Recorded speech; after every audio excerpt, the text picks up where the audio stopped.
কাম তো জমাই দিছে রে ভাই মামুন ভাই। অনন্য মামুন ভাই রীতিমতো শাকিব খানকে নিয়ে রীতিমতো কাম একখান জমাই দিছে। খেলা একখান হবে, খেলা একখান হবে। অনন্য মামুন বলছে মানে খেলা একখান হবে। এখন অনন্য মামুনকে যে যাই বলেন যে গল্প দেয়, গলাবাজি করে, চিটিংবাজি করে, না তাদের উদ্দেশ্যে বলতে চায় মামুন ভাই বলছে মানে বলছে, যেটা সেটা মানে যেটা বলবে সেটা করেই ছাড়বে। এর নামে হচ্ছে অনন্য মামুন ভাই। তবে মামুন ভাইয়ের একটি মাত্র পোস্ট, আলহামদুলিল্লাহ ফাইনালি সব হলো। এর মানেটা কি? আপনারা অনেকেই ফেসবুকে পোস্টটা দেখেছেন, যারা সাকিবিয়ানরা রয়েছেন তাদের জন্য তো বিশাল বড় একটা দারুণ সুখবর। মেগাস্টার শাকিব খানের নতুন প্রজেক্ট, সেখানে অনন্য মামুনের মতো পাগলাটে পরিচালক, ভাই আর কি লাগে। কারণটা এই জন্যই বলছি, পাগলাটে বলছি এজন্যে, আমি কিছু মানে ছোট করে বলছি না। মামুন ভাইকে ভালোবেসে আমার খুবই বলতে ভালো লাগে যে এটা একটা পাগলাটে পরিচালক। কারণটাও বলছি যে দেখেন তার ভেতরে যে টার্গেটগুলা, যে আশাগুলা, বড় বড় স্বপ্ন, এগুলো অন্য কোনো পরিচালক দেখতে পারে না কিংবা দেখতে ভয় করে।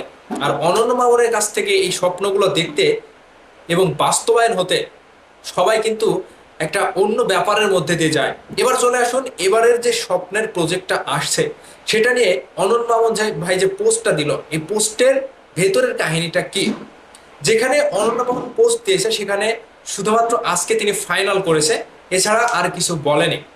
যতটুকু বুঝতে পারলাম, মামুন ভাইয়ের যে স্বপ্নের আরো একটা প্রজেক্ট ছিল, দরদ সিনেমার পরে মেগাস্টার শাকিব খানকে নিয়ে বিশাল বড় আকারের কামব্যাক হতে পারে, সেটা শের।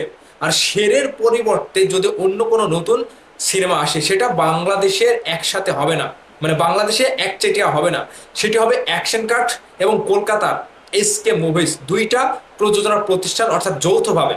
তো বাংলাদেশের অ্যাকশন কাট অনন্য মামুনের হাউস, ইন্ডিয়ার এসকে মুভিজ সেটা অনন্য মামুনের হাউস। সেখান থেকে অনন্য মামুন ভাই একটা শক্তি পায় এবং এবারের যে ধামাকাটা হবে সেটা কিন্তু আবারও বলিউড হলিউড লেভেলের ধামাকা অনন্য মামুনের হাত দিয়ে আমরা দেখতে পারবো।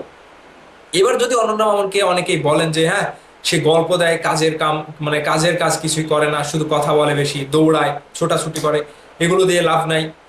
ভাই মামুন ভাই একটা পরিচালক যিনি কিনা যেটা বলবে, যে আশাটা করবে সেটা তিনি করেই ছাড়বে। এবং তিনি যেদি একটা পরিচালক, তার স্বপ্নগুলো আমার কাছে ভালো লাগে। সে যদি বলে আমি বলিউডের নায়িকা নিয়ে সিনেমা করবো, করবেই, করবেই করবে, এটা কনফার্ম। কারণ ওই যে মাথার ভিতরে একটা ঝুল রয়েছে, মাথার ভিতরে একটা পরিচালকের ইয়ে রয়েছে। তো এরকম অনন্য মামুন ভাইকে ভরসা করতে আপনারা ভুল করবেন না। দরদ সিনেমার সময় যা হয়েছে পেছনের কাহিনী আপনারা ভুলে যান। এবার মামুন ভাই যেটা দেখাবে মেগাস্টার শাকিব খানকে নিয়ে, সেটা আপনারা দেখার পরে কিংবা ঘোষণা দেওয়ার পরে বুঝবেন যে কি করতে যাচ্ছে। আমি যতটুকু বুঝতে পারছি যে মামুন ভাই এবার একেবারে সবকিছু আটিসাটি বেঁধে নেমেছে।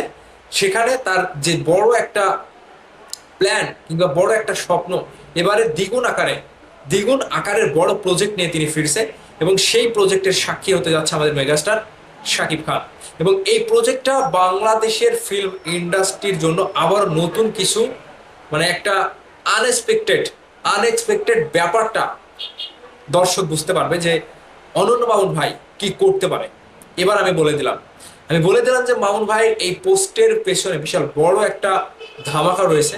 যে ধামাকাটা খুব শীঘ্রই দুই বাংলা থেকে ঘোষণা করা হতে পারে। অ্যাকশন কাট এসকে মুভিজ, দুইটা প্রযোজনা প্রতিষ্ঠান থেকে, মামুন ভাইয়ের হাউস থেকে আপনাদের জন্য রেডি কিছু একটা আসতে চলেছে। সাকিবিয়ানরা অপেক্ষায় আছেন তো? কি বলে মনে হচ্ছে আপনাদের? মামুন ভাই কি না কি করে বসে।